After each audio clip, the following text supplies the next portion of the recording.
আমি আমার বাড়ির সামনে দাঁড়ায় আছি, দেখেন একটা সুন্দর বাগান বিলাসের গাছ।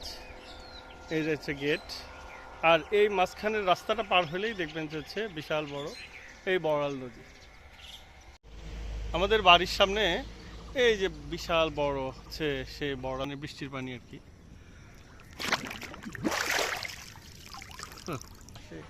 যে এই যে ব্লক ব্লক থাকে, এখানে আমরা যে গামছা, লুঙ্গি, শ্যাম্পু ট্যাম্পু কি আছে এগুলো সব রাখি আর কি। দেখবেন যে একদম টুম্বুর হয়ে যাবে। তো এখন আমি গোসল করবো আর কি। বড়াল নদীতে এই যে বিশাল নদী, বন্যা মাত্রই শুরু হচ্ছে, এখন পানি আসা শুরু হবে। তো এই ঘাটে গোসল করতে আসছি। এটা হচ্ছে আমাদের এখানে মাছের আড়ত আছে এই বাড়ির সামনে। এই মাছের আড়তেই পাশেই জাস্ট নিচেই আর কি এই ঘাট। এখন গোসল করবো আজকে। কখন কোথায় থাকি এটা তো ঠিক ঠিকানা নাই, এই কারণে ভাবলাম একটু গোসলটা করে যাই। আমাদের বাড়ির সামনে এই যে বিশাল বড় হচ্ছে সেই বড়াল নদী। এই নদীর এই ঘাটেই আমাদের ছোটবেলা থেকে আমরা গোসল করে যতটুকু পারছি বড় হওয়ার চেষ্টা করছি আর কি।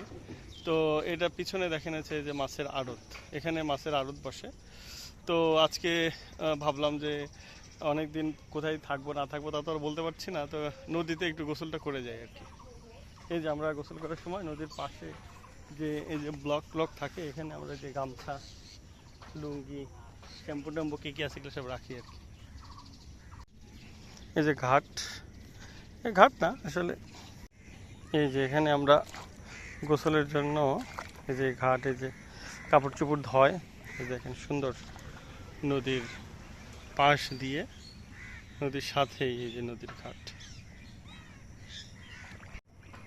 এই যে বিশাল নদী, এখানে এই ঘাটে আমরা কিন্তু দেখা যাবে মা চাচিরা ছোট থেকেই এখানে গোসলের জন্য বা কাপড় চোপড় ধোয়া এই জিনিসগুলো এখানেই করে।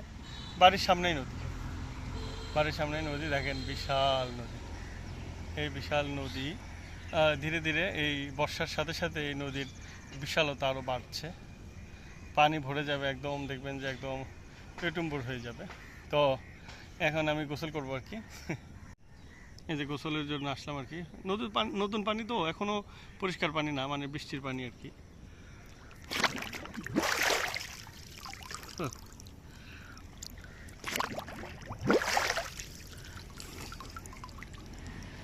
এটা হচ্ছে আমাদের নদী। তো যাই হোক, গোসলটা শেষ করি।